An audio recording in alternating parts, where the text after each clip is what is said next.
My name is Kristian. I organize science cafés in Denmark. Science cafés are an informal venue for dialogue-based science communication. Science cafés take place on virtually all continents, from Uganda to USA to Denmark. And in Denmark we have a special format. We usually invite 3 speakers who will give different perspectives on a topic that is that cross the boundaries, so to speak. So we'll have scientists talking to politicians, talking to NGOs, talking to people from industry, etc. So that's the idea of this Danish science cafe. So this is a kind of a special science cafe. So because we will have no coffee, the only service we can provide for you today is the service of some information and good opinions from our 3 speakers, I hope. The topic of today is green economy. So it's a very big and challenging topic. Of course, it's one of the main societal challenges that we face today that we're addressing. We won't get to any conclusions today, I'm afraid, but at least we'll have the chance to provide some input and provide some background information and opinions about how is the transition to a green economy. How are green technologies to be introduced in the society that we have today? So this is at least what I'm very much looking forward to have today.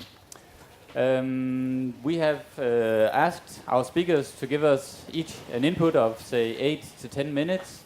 And then afterwards, we're very interested also in hearing what you people have to say, and we'll take any questions and comments from you, and we'll also invite the 3 speakers to address each other and ask questions and give input to each other's presentation. So that's the main idea of today's program. So for the next 1 hour we have a science cafe on green technology, green economy, and I've asked Thomas, whose name is on the first, appears first on the program, Thomas Færgeman from Concito or Concito, I don't know. Concito will go first. So please, Thomas. Okay, thank you very much. Thank you. I'm the managing director of Concito, which is a climate policy think tank based in Denmark. We've been around for the last 6 years, established together by myself and Martin Lidegaard, who's currently the Danish foreign minister. So he left for a better option. We work with climate issues, and even though green economy and green technology is more than just climate is still a quite good proxy for the challenges that we actually face. So, I mean, why do we discuss green technology? Why do we discuss green economy? Let me put it this way: if we are to as humans, as 9 billion human beings in 2050, if we are to basically have a consumption that is sustainable with regard to fulfilling the recommendations from the International Panel on Climate Change, we should have an annual emission of greenhouse gases per person on this planet of about 2 tons of greenhouse gas per person per year in 2050. Now, if you look at an average Dane today, the emission is somewhere between 12 and 18 tons, depending on how you calculate it. An interesting feature is this calculation. If you look at the official way of calculating greenhouse gas emissions, what you do is you look at a country like Denmark, you look at the geographical boundaries of Denmark, and then you say, how much CO2 comes out from the exhaust pipes of the cars? How much comes out from the power plants? How much of methane comes out from the cows, etc. Then you, in the case of Denmark, it adds up to about 70 million green tons of CO2 equivalents per year, because we also have a lot of nitrous oxide and methane and stuff like that. And that roughly gives 11, 12 tons per Dane per year. This figure has been slightly declining over the years. A picture that you could also see from the UK. You can see it from a major part of the OECD countries, that greenhouse gas emissions have declined slightly over the years based on this geographical national calculation. Now, if you then look at what the Danes consume in terms of clothes, iPads, chairs, windows, airfares, etc., and you calculate how much CO2 emission is associated with that consumption pattern, then it's the opposite picture. First of all, it's not 12 tons per Dane, it's more like 18 or 19 tons per Dane. Second, and probably even more important, that figure is rising. It's going up and up and up because we're rather wealthy in this country and we consume a lot. There was a dip in 2008, but now we're back on track, basically. So just to say, the challenge is enormous. And of course we can accommodate a lot of that challenge by developing technology that will reduce our emissions per consumption unit quite a lot. But I think we also, it's quite evident for me that we have to look also at the demand side of it. And that's where the economy part comes in. I think it's worthwhile when we're discussing this to distinguish very clearly between green economy and green growth. There's a tendency for politicians to associate the term green economy with green growth, and I'm not sure that we actually necessarily have the room for growth in terms of even more consumption of produce and products and stuff. There is a possibility that we can expand our consumption of services that we buy from each other, but that's another matter. So, from my point of view, just as introductory remarks, the challenge is overwhelming. There are a number of ways that technology can help us here, especially within the area of energy production. But I think it's extremely important to also recognize that we have to regulate consumption and demand.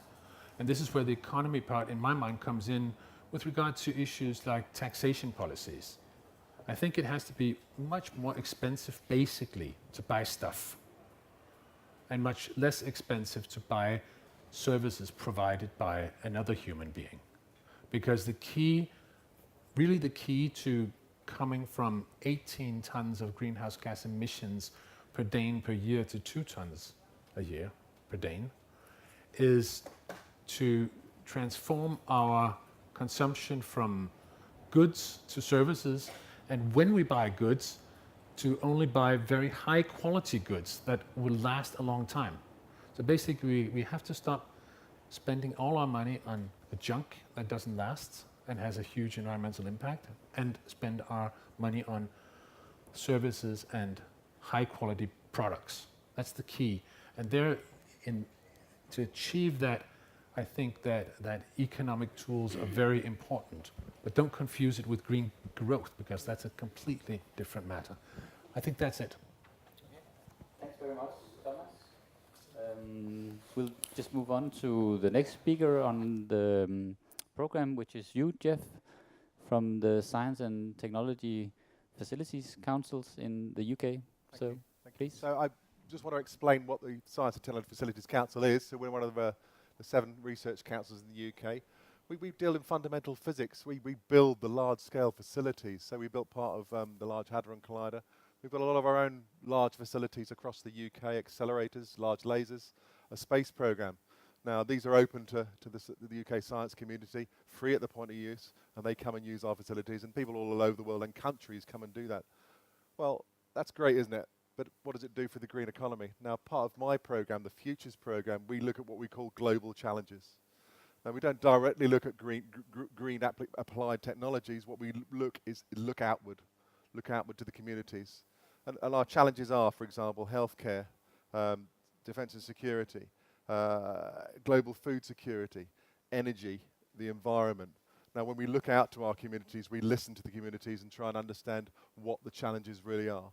Now, looking at what Thomas said, let's think about some of the things you said about material science, about energy. Now, what we're doing, we're getting our researchers in to look at those processes back and forth to see where and how we can apply that technology, and then look back and forth. And I think you're right, Thomas, in looking at any one system. To take a wind farm in its first instance, very, very good piece of technology, isn't it? Absolutely. But you've got to look beginning of life, end of life, cradle to grave or cradle to cradle, they start to talk. Now, what we're also seeing is the migration towards electric cars, electric technologies. Now, you don't need to speak to too many people. It's key to where the origins of electricity comes from. But what is also interesting is that we're also looking at batteries, battery technologies, battery energy storage, and we're working with our own other government departments and to look at policy. And you said about regulation, I think that's key, because we've seen time and time again things like nuclear energy, things like GM crops. If you don't acknowledge and engage in societal drivers, economic drivers, political drivers, because some of the things you've just discussed, Thomas, very, very hard decisions to make, aren't they? So you've got to bring the politicians in early so they understand that they need to make those hard decisions. So we're looking at battery technologies at the moment, and we're running a think tank in that at the end of July. So that's very, very exciting for us. That'll draw us into the fundamental things like the use of ammonia for energy storage and understanding what the next leaps are forward for that. So I think I'll leave it there. Thanks very much for the input from Science and Technology facility. Our last speaker is Mathias, who not only works in a project called Plastic Zero in the municipality of Copenhagen, but is also involved in the NGO organization Transition Now. So please, Mathias. Thank you. Oh, yes, you can hear me. I was a little yeah, I was basically drawn into this because I've been looking very much in, and I've been following this whole discourse that's been growing over the last couple of years around the circular economy. And it's when I look at economy, I was very much look into like how we can keep resources intact, because resources are what we build our products of. And basically that's where we are linking our energy consumption to as well. So this idea of a circular economy can hopefully help us to transform our economy into a less resource dependent path. And I don't know how many of you guys that know about the cradle to cradle concept, but that's basically a design principle that talks about the product innovation into like a biological and technical metabolism, where you try to instead of producing waste, you produce like a feed for a new nutrient cycle. So if it's a biological cycle, you have a product, it goes in to be a nutrient and enriching the soil again. Or if you have a technical cycle, you have a material that can come in and become a new product again. And this idea, if you look at the circular economy, it's basically about the system innovation that we need. And how can we keep raw materials in cycles and loops and maintain their value through their product life, instead of like having like a productivity focus in our economy where it has to be like something about using less of something every year. We're talking about how can we keep the value intact. And for this circular economy is about like, you know, preserving information and control of the product that we have in hand. So if you're a business, you try to control the product as long as possible and try to get as much value out of it. And that's what I would call like, it's not like a common word, but I would say it's kind of like to be product efficient instead of like increasing productivity. This is of course from a very microeconomic perspective. So there's a pioneering organization right now talking about circular economy, and that's the Ellen MacArthur Foundation from England, the UK, and they lately they've been speaking out this value. They calculated that $1 trillion annually could be saved in 2025 from less use of raw material, or like raw material costs. So $1 trillion global. and that's from today's technology and techniques of like just recycling stuff. That was like in a 5-year perspective, they said like $500 million materials cost savings and hundreds of thousands of new jobs and preventing 100 million tons of waste. So to make an example, I've been studying a lot of around electronics, and electronics has this combination of being some of the most valuable products to us as people today in our society. It drives technology, innovation, and all that stuff. And but at the same time, it has some of the most massive raw material costs and life cycle impacts. And for instance, for a cell phone, you could preserve 60% of the value just by refurbishing it and reselling it out to the market again. And just imagine if you can keep control of that product, you could keep on recycling materials. If you have a smartphone today, 75% of the CO2 emissions is embedded in the production of the cell phone. So from mine to manufacture and assembly, and only 20%, around 20% is embedded in the use, calculated like over 3 years of use. And only 1% is to recycle. So looking at this perspective, if we could cut away the whole first part, like remanufacturing or recycling the raw materials back, we could cut a lot of this slack of CO2. And imagine that we in the future would have a more efficient or a society based on renewables. It would be possible to actually have significant reductions in CO2 emissions in our consumption. And that's related to what Thomas was talking about. That's why he was talking about this idea of like going from like deep consumption to more service-based consumption or service-based economy. And just to finish off, so the idea of the potential in a circular economy is sometimes also described as about this sharing society or sharing economy or leasing society, and some of the potentials lies in this idea of new sustainable business models where businesses go in and instead of just selling you a product and just leaving you with it, they keep control of it by leasing it out to you and selling you the service instead.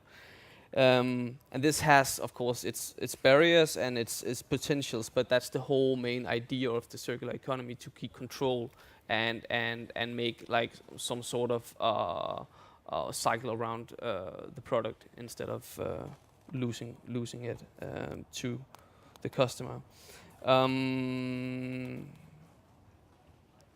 So what we have seen is a lot of good examples that this has like major economic and environmental potential on a micro scale, but today like we still miss some macro scale evidence that this leasing society can actually benefit us in the long run, and that's what I hope to see more of the large corporations actually digging into this and presenting us with some new ideas and some new potentials. So that's I think where we are today. I don't know. Yes. Thanks very much Okay. to our three speakers. So this is the time where we would also like to invite input from you. We are very interested in hearing your perspectives on the topic of green economy, green technology, and the reasons why you find this topic interesting and challenging. So just raise your hand and give me a sign, and I'll hand you over the microphone. That's all. Please. So while you're thinking, I would like to. So we've had presentations discussing green economy, circular economy, and also from Geoff talking about green technologies. So I'm wondering, so where does the responsibility? I mean, you're all talking about a transition to something new and greener, but I'm wondering, so where does the responsibility lie? I know, Thomas, you're very apt at talking to politicians, and Geoff, you talk to scientists and engineers, and Mathias, you talking about new business models and new consumer patterns. But I mean, can we place different kinds of responsibilities at different groups of actors, or how do you see who's going to take responsibility for this transition to a green economy? Please start. Well, I mean, there are a number of different crises that are linked together. There's a food crisis and there's a water crisis coming up that are very closely linked to the climate crisis. There's also a resource challenge, definitely. I mean, a number of rare metals will become more and more expensive. Just think about this McKinsey report that's a couple of years old now that stipulates that the world middle classes, that today we're about 1.8 billion people in the middle classes. That's people like the Brits, the Danes, and so on. That'll expand to almost 5 billion people, not by 2050, but by 2030. And the majority of this growth in the middle classes will be in the Asian economies. And just imagine the strain this puts on the demand for stuff, because everybody in India and China and so on want to live the same lives as we do. They want a car, they want multiple flat screens and different IT platforms. They want iPads, they want iPhones and smartphones and so on. The demand for resources will increase dramatically. I think, trying to answer your question, the market will actually take care of quite a lot of the resource challenges. The metals that will become rare, I'm sure that you're right, Mathias, these business models associated with the circular economy will develop by themselves because it will be necessary. Yes, and it'll be quite clear for Apple or Samsung that it's a good business case to develop some sort of business model that assures that the components in the smartphones, etc., they actually come back again, because it's a lot cheaper and easier to recycle it directly from the phones than having it scrapped and then have to perform some sort of urban mining in old landfills and stuff. When it comes to the climate, it's a lot more difficult because it's not clear. I mean, if I emit double as much CO2 as my neighbor does, I'm not punished for it in any way. So there, I think the single most important thing is to get the price right, to actually get a price on CO2 in an economy. Not before we have actually achieved that will we see the market respond as it should do. I mean, the current situation is that you have to subsidize wind, you have to subsidize solar power, you not necessarily have to subsidize hydropower, but there's only a limited amount of it. Nuclear power is unpayable almost, and so the cheap alternative is still coal. But why is it cheap? It's because you don't pay anything for emitting the CO2. So once you get that in place, but that's a political issue. Mm. Yeah. You So want to say something? in short, the market will take care of some of this stuff, but the other half or 3/4 of the problem has to be solved politically.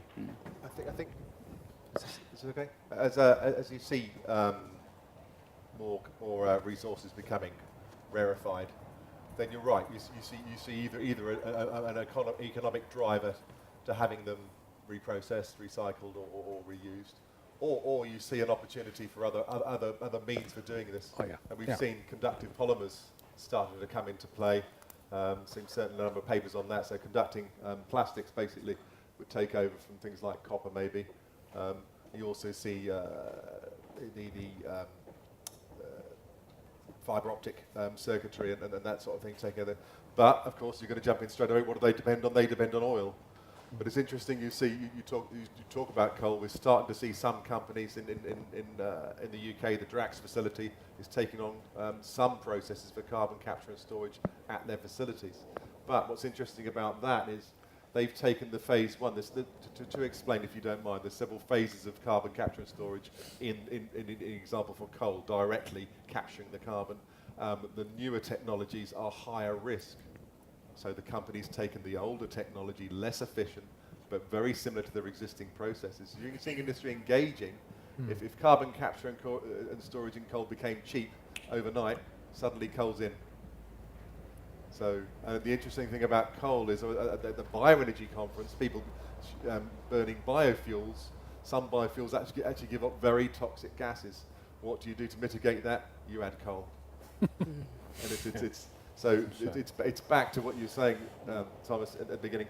There's no simple solution. There's no magic pill, and we need to educate our public. We need to educate our politicians on some of the solutions. But back to what you also said, sorry to keep referring, it's understanding the picture, and part of what we're also doing is using our remote sensing, understanding the Earth, and you saw some of the robotics systems earlier on one of the talks today, understanding what's happening in the ocean. The picture of the ocean isn't anywhere near as much as we need it to be. So understanding the picture and then modelling it with high-performance computing gives you the opportunity to do the designs, what you want. I mean, if you think about what we can do, think about the Voyager spacecraft, launched in the 1960s when I was a small boy. That technology is still operating, still sending signals back. Brilliant NASA technology. Why can't you build a car for life? Could you? And would people even buy it? Well, if you watch, for those of you Brits in the room, if you know what Top Gear is, it's a motoring program, very, very trendy, very exciting. The concept of the car is a disposable, exciting, macho object. Car for life, no one would buy it. That's an interesting input, and again, we would also very much like you to provide us with your input. We'll take any kinds of questions and comments for our three speakers. As you can see, they're very trained speakers. They can go on talking forever throughout. Not forever, I won't allow it. We'll have to stop after an hour, but please, again, just raise your hand and I'll be there with a microphone. But Mathias, again, returning to the question of responsibility, how does it look from an NGO like transition now? I mean, do you see people in society not living up to their responsibilities, scientists, technologists, politicians, or how do you see it? I think I would present a rather interesting point of view here, because I don't think and I don't believe in political consumption. I don't believe that this is something that everyone has to kind of consciously think of all the time, because it's impossible to get everyone, not anyone, but everyone into this kind of mentality. I think we have, as a society, and a task in presenting intelligent and smart solutions that is just easy to use, and one of the reasons why I see such great potential in the circular economy is that some part of that is to present, and that's why I talk about system innovation, intelligent solutions. For instance, just a normal thing for us Danes, at least, is this idea of a deposit and refund system. We have it on beverage ban. Just use that in a more broader sense. We can put a little amount of money on stuff and we can get them back. Also just, making it easier for people to sort their trash can create enormous value for the recycling management, and it's just basic stuff that the more we mix things together, the more we combine materials, thermodynamics will go in and actually destroy our opportunity to take these materials back. And I'm not saying this is it can bypass the problems we have in a big global climate crisis that we're also facing, but I'm seeing consumption and our ways to use natural resources as the sort of the base of our economic activity, and that goes for our food systems. Our food systems, that's 50% of CO2 emissions is linked to our food systems. Normally we add it up as 13% of global emissions come from our food production, but that's related to the actual harvesting and stuff, and production and on fields. But then we have the processing, the transportation. Then we have the loss of food and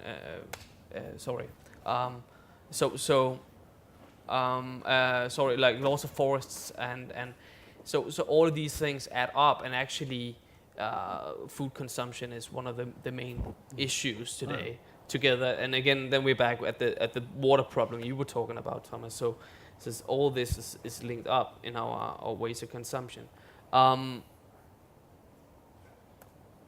we have to do something, and the responsibility path lies in that we as a society goes together in organizations, not as single like civil organizations that I represent, or the city of Copenhagen as I also represent as a local government, but local governments goes together with the civil organizations and the corporations and the science institutions, because we can develop a lot of good things together, like the intelligent solutions that we need to take back stuff.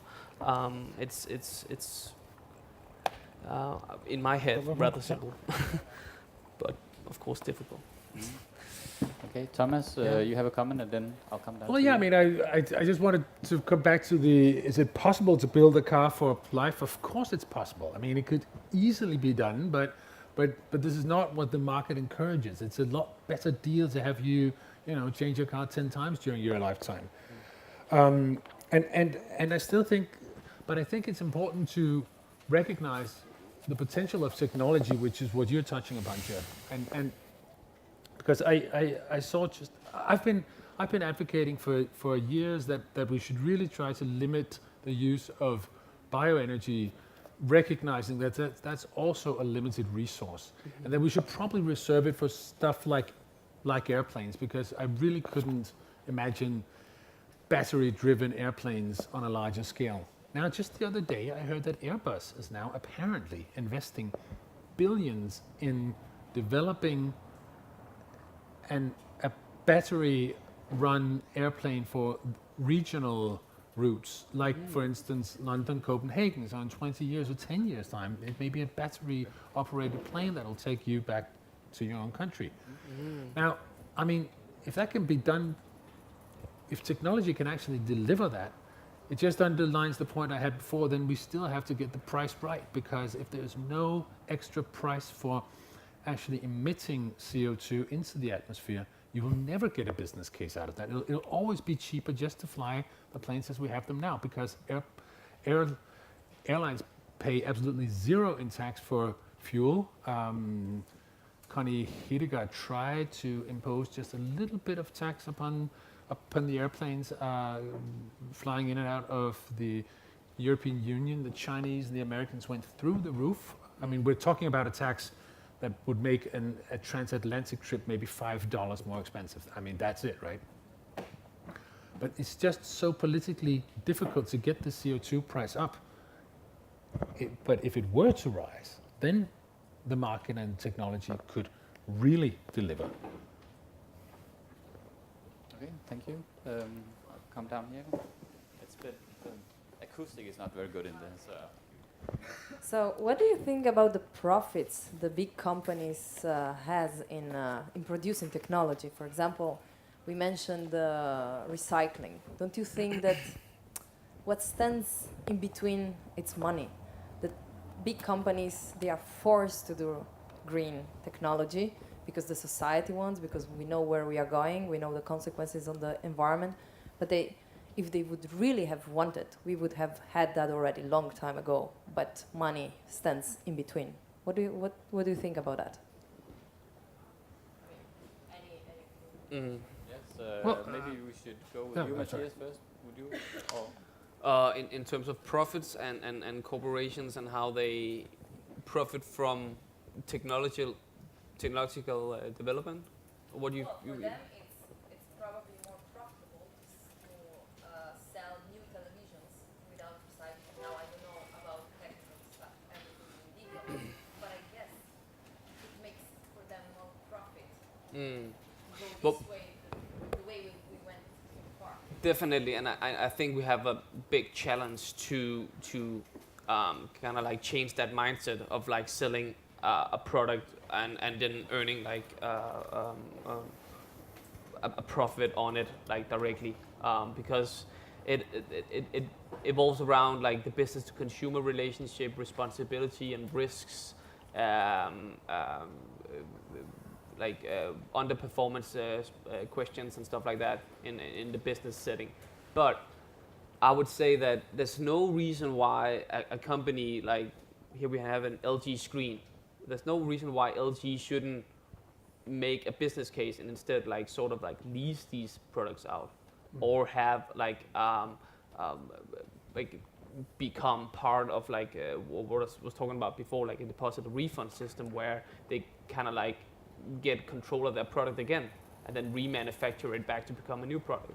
That is possible. It's just presenting another way of earning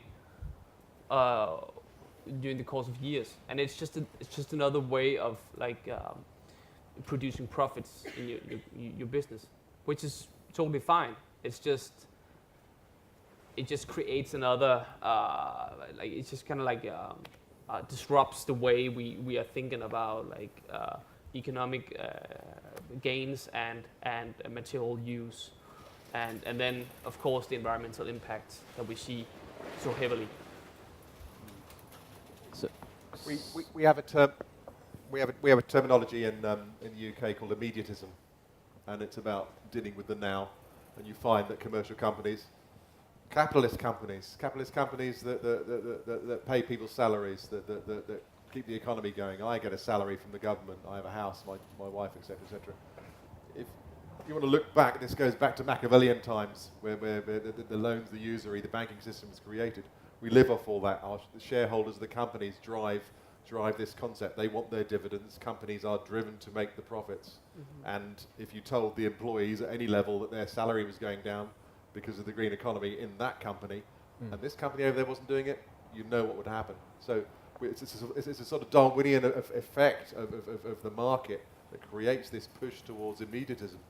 I would say that not all companies are ignorant to this sort of thing. They are taking one, for example, on global food security. Marks and Spencer is taking direct action, and as many are.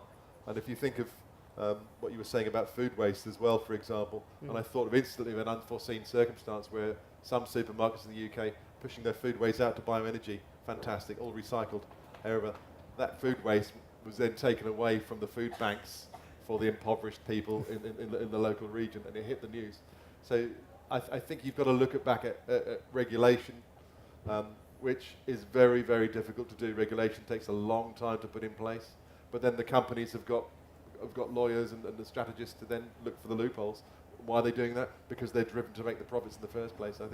I think to answer your original question, it's everybody's responsibility, mine, yours, the companies, but and the governments in particular. Governments need to be more agile and more intelligent, which is where they come to people, to organisations like mine, to find out what the real drivers are, what the real picture is, not anecdotal evidence, not emotional evidence. Look at the real picture. Decisions based on evidence rather than decisions based on political push or the public fear. People talk about Franken foods, about GM crops. Frankenstein was a work of fiction, and yet it's people wave it around like it's some work of history, And so you've got to look at the real drivers, the real picture. Sometimes it's very, very boring, tedious stuff. It's actually driving things forward. And Thomas, you talked a lot about the prices. If the price is right, the market will take care of it. So I think the question also addresses, how do we envisage a price mechanism that keeps companies from only adhering to this kind of immediatism that Geoff refers to? Well, I mean, I would argue that if you, with the risk of sounding like a broken record here, if you do get the price right on emitting CO2, the market will respond to it. As a general rule, and I mean, we see a lot of companies that really try to develop environmentally friendly products and services. We also do see examples of the opposite. I mean, where I think you're right, Geoff, that only regulation can actually do the trick. I still remember, this must be 15 or 20 years ago, that Greenpeace bought a small Renault car, small French car, that at that time, a Renault Twingo it was called, at that time it could run about 15 kilometers on 1 liter of petrol. And they rebuilt it with components, off-the-shelf components, and they basically just rebuilt this thing, and then it could run 35 kilometers to 1 liter. And their point was to prove that the car manufacturers were basically lying when they were saying it's not possible to build cars that can run over 30 kilometers on 1 liter. Now, I don't know if it was an ugly alliance between the oil companies and the car manufacturers. Some would say that was the case, or if it was more that they found that the market wanted cars with large engines that could run fast. I don't know, but I would say that if the price of petrol is sufficiently high, then the car manufacturers will respond right away by producing very small cars. This country is too small to have its own car production, but we have, through our taxation system, ensured that almost all the new cars that are bought today are very, very small. So if you walk around Copenhagen, notice, lots of small. It's not because Danes are particularly small. It's just that it's extremely expensive to buy a car here, and it's relatively cheap to buy a very small one. Mm-hmm. Yeah. That's why we sell more today, right? That's why they sold so many more cars today. Yeah, they probably overdid it in the sense that it's become too cheap, because now people buy a lot of small cars. Yeah. But well, they also started to lease the cars. Yeah. Which is a good thing in some ways. So Thomas, you talked about if you can just get the price of CO2 right. How would you do that, and what's the right price for CO2 emission? Well, it's in the European Union. There's an emissions trading scheme that actually puts, in theory at least, a price on CO2 emissions from the utilities and the heavy industry. Now, the system isn't working in the sense that the price is too low to give any sort of incentive to actually develop new technologies. This has to do with a lot of different stuff. I mean, among others, the financial crisis. But it's there's no doubt in my mind that the ideal solution would be for the United Nations to actually agree upon a global price on CO2. That's politically completely unrealistic. But what you could envisage was the European Union actually imposing a fairly high price on emitting CO2, and then also using trade policies to then say to, for instance, the Chinese, listen, either you start pricing CO2 emissions in your own country, or we will start pricing your products based on the embedded CO2 once they hit the European Union. And that would, this is not to say anything about the Chinese, it's just an example, but that would mean that the Chinese, in that case, could either accept to generate their own revenue from having an own CO2 pricing mechanism, or they could let the Europeans tax their products and keep the tax. I know what I would do if I had the choice and I was a Chinese decision maker. That's probably the most realistic way of actually ensuring that CO2 is priced right. Good. So one final thing that I would like to take up is the role of science and technology in this process. So we're at a science conference, a science festival, and so I think it would be proper to think about so the role of science and technology. Is it in this process of encouraging a transition to a green economy and using more green technologies? Is it only to provide solutions to the kind of political problems, political challenges that we face, or do you see? How do you see science and technology as a player in this field? I mean, science and technology is part of the problem, also. I would say, providing risks and also sparking this growth that we see as one of the main challenges. So I'm just wondering, is the science? The role of science is technology. How do you see it from your different perspectives? And I think Geoff, perhaps we should start with you. I think I'm going to create a continuum down the stage for you. So down that end is building the Severn Bridge across one of the rivers in the UK, the River Severn. Thank you. Which is in real defined engineering that Isabella Kingdom Brunel was capable of. It's very well established. And up this end is the Large Hadron Collider, looking at the Higgs boson and the implications of the discovery of the Higgs. And there you're building a bridge across a river so that an economy can continue, people can get across. It's a direct solution. Down here, what solution is being addressed here? But it's not, is it? It's fundamental physics. Now, you cannot stand down there, point to this and say, I want you to influence the green economy. You've got to have the blue sky research down here. Otherwise, you'll never get anything new. It'll only be an evolutionary step from version 1.1 to version 1.2. You're not going to get those disruptive technologies. You wouldn't have electricity if you took that policy, looking back in history. So as you migrate through there, then you do get the applied technologies. So we talk, if you forgive me not using a green example, but a good example, if you look at accelerator technologies down here, and we put a hospital there, then you've got a linear accelerator hospital looking at cancer, giving cancer cures, scanning and that sort of thing. So you can see the transition from the blue sky into the prototyping into the real world, and you cannot point from that end down to that. You've got to have this free thinking, and otherwise you won't see solutions to the very things you're asking here and now. And so you've got to allow these people, the play area down here, the people you're meeting here today, let them get on with it, but then have a good eye, give them good communication skills, get them to publish their work, get them to interact, get them to think multidisciplinary. Multidisciplinary is key in the UK. We're bringing things together like food, like energy, like the environment, and saying this is one talking area. We're going to put money into there, and then stir up that soup and look for the bubbles to come to the surface where you see solutions for things like yourselves in design and that sort of thing. Okay, Mathias, Yeah. science and technology. Science and technology. Yeah, I'm sometimes I see myself as a very egocentric person. Apart from being technocentric, at least I would say I think it's rather important to be slightly critical thinking about technology and what it can do for us, because sometimes we have the tendency to when we do innovation, we create more problems. Actually, we just make new products for the sake of making new products instead of like actually seeing what is actually asked for in society.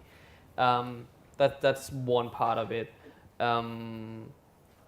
I also see very much this that we have to have a path that both includes the product innovation and the system innovation. I keep on saying this, but it's so important for me to that we have to link this, that we have to see a product in the society, and together with the infrastructure, together with who uses it, how we use it, and how we preserve not only raw materials but also how we actually embed stuff like renewable energy into system and make this ecosystem around our use of natural resources.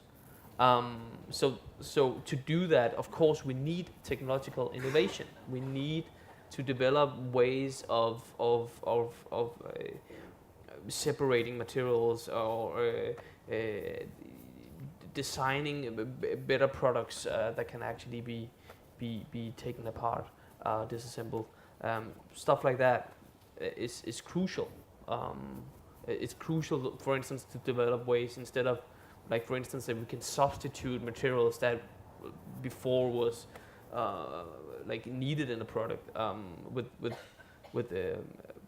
stuff that doesn't have the same impact. But it's not the whole way. So this balance is for me the most crucial thing. Yes. Thomas? Well, I mean, I just want to say that the challenges. It's not just a political blip we have to deal with here. I mean, it's a major threat to civilization as we know it, with the climate changes that we're imposing upon ourselves. I mean, the IPCC, we have a tendency to focus on 2050. The IPCC is saying, listen, if we're not to, fall off the cliff, then we have to have negative emissions after 2050. Negative emissions. That really, it cannot just be achieved through incremental changes in consumption, incremental changes in efficiency and so on. We have to have these technological leaps at some point. I mean, we have to leapfrog somehow. And that's where I think, that's where, even if you're talking about the accelerator not providing solutions here and now, on the other hand, I mean, 4th and 5th generation nuclear power that can run on plutonium and what is currently perceived as waste from nuclear power plants. If that can actually be achieved, then maybe we have this solution that we actually need, because the challenge is so overwhelming.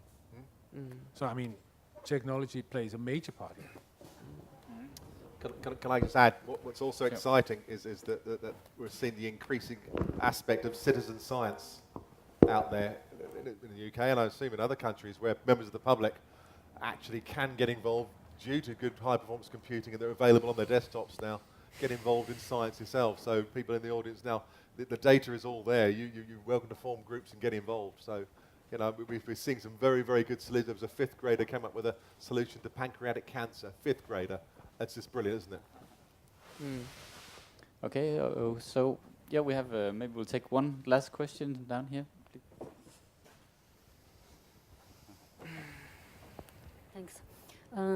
Thomas just mentioned one issue that I want to clarify. You said that the market rules might probably help to balance the emission or reduce the emission. And you give the example, for example, in developing country, if the government raise the tax, and then the enterprise might probably have to, so they have to compensate their emission, and therefore their price will be higher, their product price will be higher, and then when it comes to Europe, then the consumer's price will be higher, and which might probably help to reduce the consumption at the same time, and also to, with the tax income, help to clean up the environment.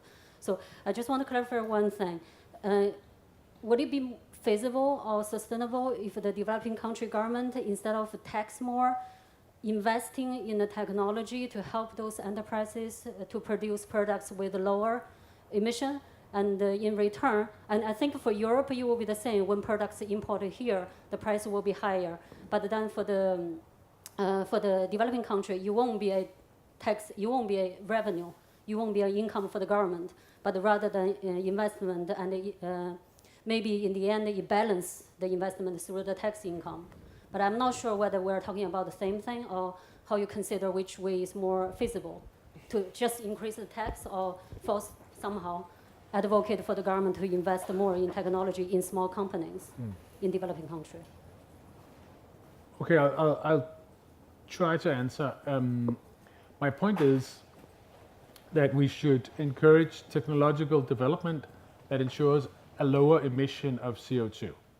Now, this could be done, for instance, by the European Union, deciding that CO2 emissions within the European Union has a price.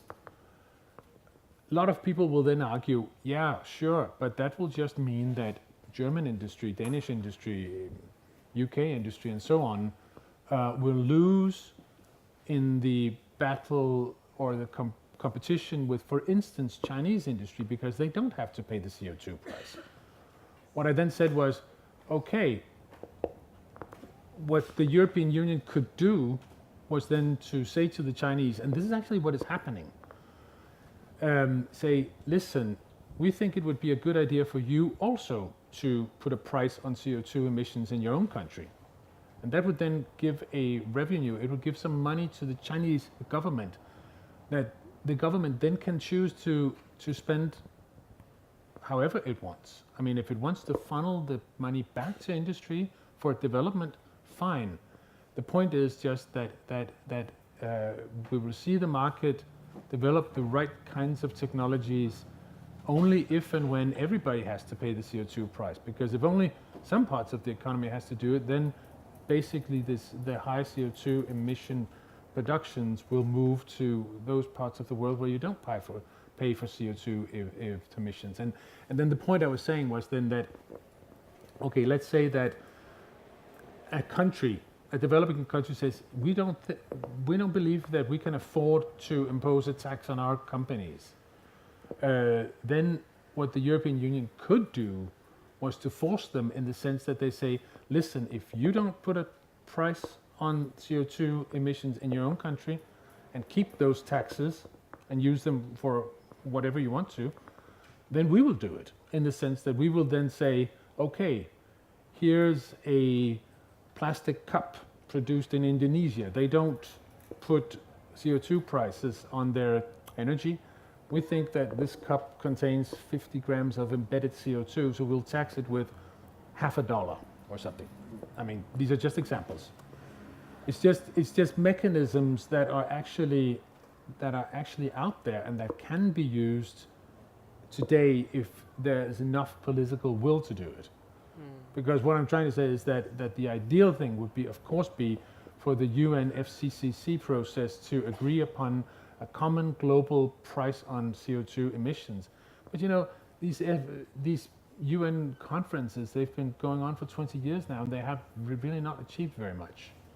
So I'm starting to lose faith in that process, and therefore I'm looking at other political processes that will ensure that we get what we need, namely a price on CO2. I hope that answered your question. Okay, thank you. Okay, and with this comment, I think we've come to the end of our Science Cafe on green economy, green technology. I would like to thank all of you for turning up and listening to our speakers and contributing to the discussion. And I would also very much like to thank our three speakers for providing input for our Science Cafe. So thank you very much. Thank you.